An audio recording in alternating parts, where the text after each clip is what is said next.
Well, I think it speaks very well on behalf of Pakistan. I am a religious minority in Pakistan. I am a single Christian female, an entrepreneur in Pakistan. And the path has not been easy, so I want to be very clear. So the path of life is an obstacle course. Nothing worth doing well is ever going to become easy. You all are trailblazers. And just as we were having a discussion last night with some of the organizers, how many of you have been to Manal in Islamabad? How many of you have taken those trails? Someone had to initiate that path. Someone had to cut those paths. They had to explore. And they probably sustained some injuries. And they probably were questioned by people. Are you crazy? What are you doing? Why are you doing this? But eventually, they made their way. And now other people benefit from those trailblazers. You all are trailblazers. I'm comfortable being here with you. You're like my extended family. I don't think of you as Muslims. I don't think of myself as a Christian. I don't think of myself as... Pakistan is really my second home. And when I say that, I mean, America is my country of origin. But Pakistan is my home of choice.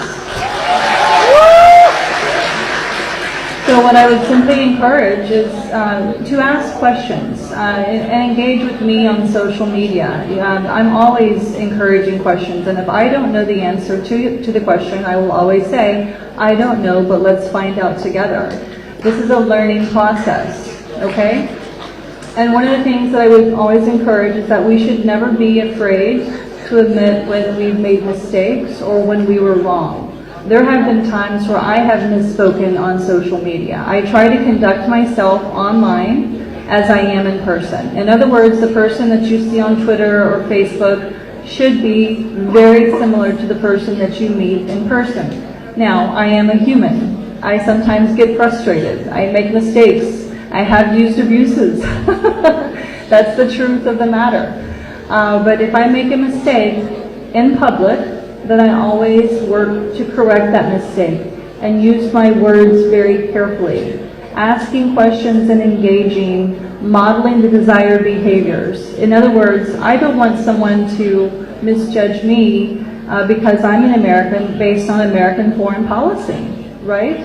I love my country, but I don't agree with everything that my government does. And just as you, as Pakistanis, don't want to be misjudged based on how you are portrayed in the media, I ask that you not do that to others. So, to answer your question, I would just give a very simple example. One of the things that I did with a very dear family friends of mine that live in Abbottabad, we went to, I asked them to take me to their local masjid. And they were quite surprised by that. And they said, well, Cynthia, they call me Cynthia. So they said, Cynthia, why? And I said, why not? Why not? Right? So it's a place of faith. It's a place to express one's belief in God, or whatever your chosen belief system is, right? So we have far more in common than we do differences. And so I asked them to teach me how to pray. And so the girls dressed me in hijab, and I wore appropriate clothing, and we met the local imam, and he was very welcoming, and we were actually able to film some of that experience. We hear more negativity in the media, but the ground reality is very different. And instead, I would just like to sort of wrap this up with a quote. Bruce Lee. How many of you know who Bruce Lee was?